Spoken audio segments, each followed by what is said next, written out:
Well, hello folks, and welcome to SBNNews. I hope you're doing very well tonight. And this is another topic I want to talk about because I thought it was interesting, nonetheless. And it's about this little thing right here. Boop. What we know about Windows 11 SE. I've just read a little bit about this article, but I'm going to read further when it comes down to this. But it seems as though Microsoft is releasing a sub version, I'm going to call it, of Windows 11. Now, this is not the first time they've done this. Many Windows releases ever since, I believe, Windows NT have had a subversion and that was targeted to a specific thing. In most cases, back in Windows 3.1, it would have been a tablet version of, yes, because tablets did exist back then, there would have been a tablet or touch-friendly version of Windows 3.1, yes, that did actually exist, that would have existed back in the day, called Windows 3.1 for pen computing. That actually exists, go look it up. I'll actually go and do it right now for you. Windows 3.1 for pen computing. It's not a fake thing. I've actually played with it at one point in time, and it's basically just Windows 3.1 for touch-friendly computing. And then another version of Windows XP that was used for tablet computing as well. And when it comes down to other kind of things, when it comes to targeting different markets, you've also got the entry-level market. So of course, back in the Windows XP days, as well as having Windows XP Home and Windows XP Professional, you also had Windows XP Starter Edition, which was a cut-down version of the operating system. The same happened with Windows 7. And when it came to Windows 8, you also had Windows RT, which was basically just a scaled-down version of Windows 8 that only, as well as Windows 8 with Bing, 8.1 with Bing.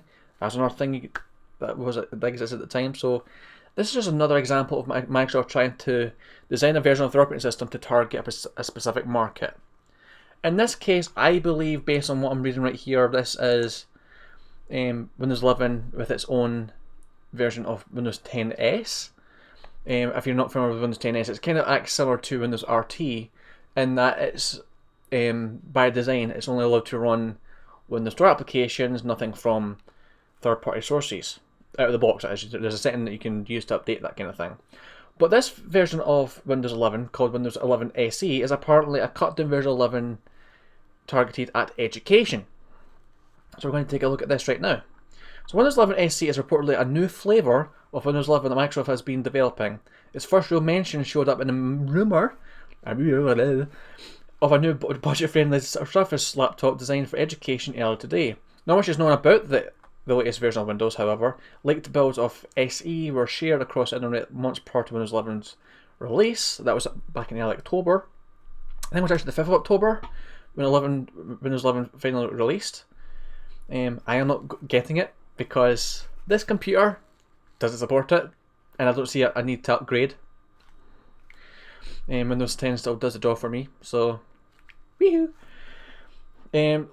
Leaks of SE were giving us a better idea of SE's capabilities and purpose.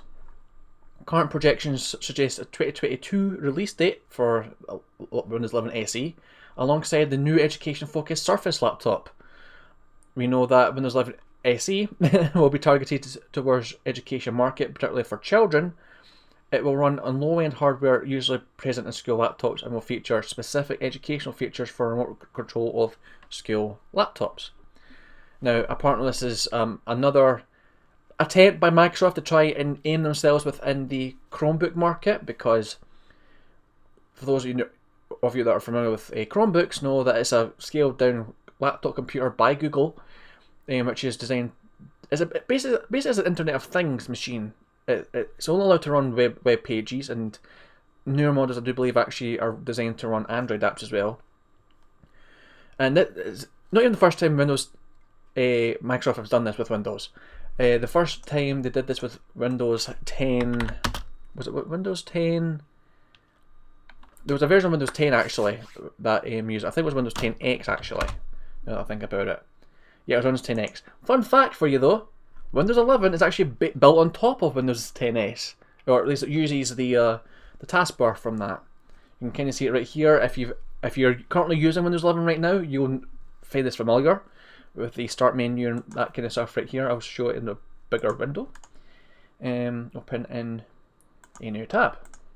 So there you go, that is Windows 10X, not Windows 10S, a bit confusing. And the taskbar is centered.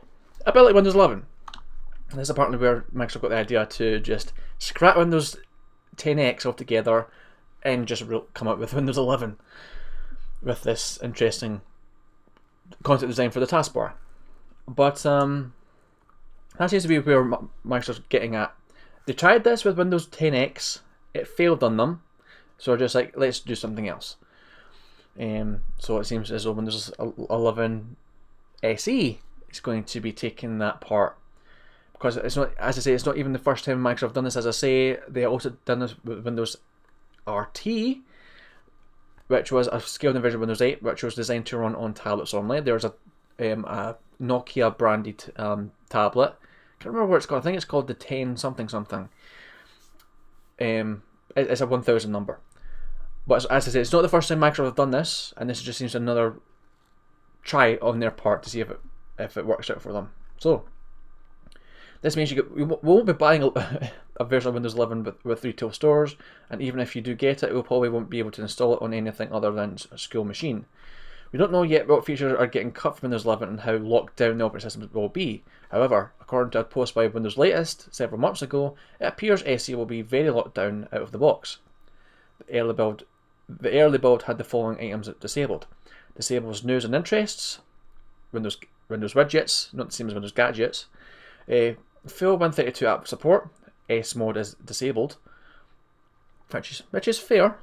Micro Store is blocked, so it's kind of like a 180 of Windows 10S actually. Now that I hear it, but you cannot install Windows Store apps on it, which I think Microsoft's actually doing eventually. They're going to eventually like kill off the Microsoft Store Universal Windows Platform app development engine, and they're just going to just carry on with Win32 apps, which is interesting because there's two versions of Microsoft Office, one that runs within the Universal Windows Platform system and one that runs on Win32. It's kind of confusing, but hee-haw. Settings app averts to Edge, Bing were removed and your phone integration no longer works.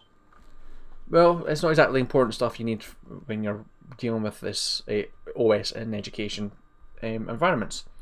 These changes make a lot of sense in light of the target market for the OS, though some of them could be due to unfinished state of the leaked update. In addition, disabling the store and widgets keep the system locked down, especially for school tasks, and ensure additional apps are installed through the discretion of the tool's IT management. That's something you cannot do with a Chromebook, for instance, as far as I believe, as well as an Android phone, which is basically what Windows 10 and Windows 8 before that were trying to aim at as a tablet and as a kind of like desktop and tablet hybrid system. Thankfully, SE will not be locked down to S modem will feature these changes. Hang on. Thankfully, SE will not be locked down to UWP apps, the Universal Windows apps, in S mode, and will feature full Win32 support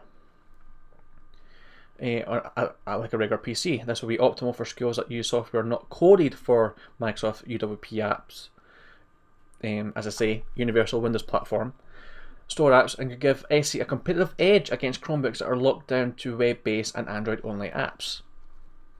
These changes also confirm that SE will not be a replacement for Windows 11 Education Edition, which I didn't even know that was coming out. So there you go.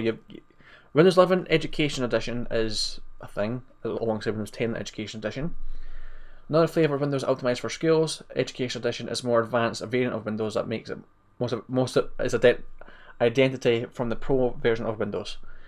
With Education, you can get Pro's full CPU core, socket, and physical memory capability. It also has hardware device encryption and features exclusive to Education, such as branch cache and app locker. Keep in mind that Windows 11 SE is not out yet, and all these changes are subject to change in themselves before the launch date. We should learn more of the coming months. So there you go. That is an interesting little spectacle. Now it says at the end stuff about branch cache. I'm not sure what what that is. I'll probably look up at a later date. App blocker sounds like sounds familiar to me. Not the first time Microsoft has done this. I don't know if it still works currently, but there was a time where you could set a child account on Windows 8. I think it still exists in Windows 10, I'm not too sure, don't quote me on that. And you can lock down certain apps that were not allowed for your child. You had to set up an email account for your child so they could access the store and they could download store applications as well as dedicated Win32 applications, the ones that you download for the desktop. But you could lock down certain features you didn't want them to use.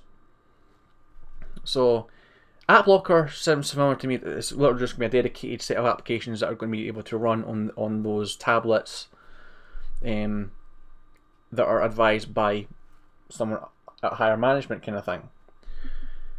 And even then, it's not even the first time they've done this when it comes to the desktop version of Windows. They've also done this with a feature called Kids Corner for their now discontinued phone project, Windows Phone. There was a feature on Windows Phone called Kids Corner which allowed you to dedicate certain apps for your kids, so they had a separate login screen, they could play with apps and that kind of stuff. I've played with it before, I know that kind of stuff, but there you go, there's another version of Windows coming out, so we'll see how well this fares, because Windows 10X, I need to try and not get them confused. Naming conventions with Microsoft products are just tremendous. They're awesome. He lied. But let's see how well this fares, because as I say, Windows 10X didn't quite make it, but they instead used some of the features and recycled them for Windows 11 instead. So we'll see how Microsoft fares with this incarnation of their education market and niche market when it comes to this kind of thing. That being said, folks, I hope you enjoyed this, found this interesting, and if you did, like the video down below, and if you're new to the channel, hit the subscribe button. I'd love to have you. That being said, folks, I will talk to you next time. Until next time, take care.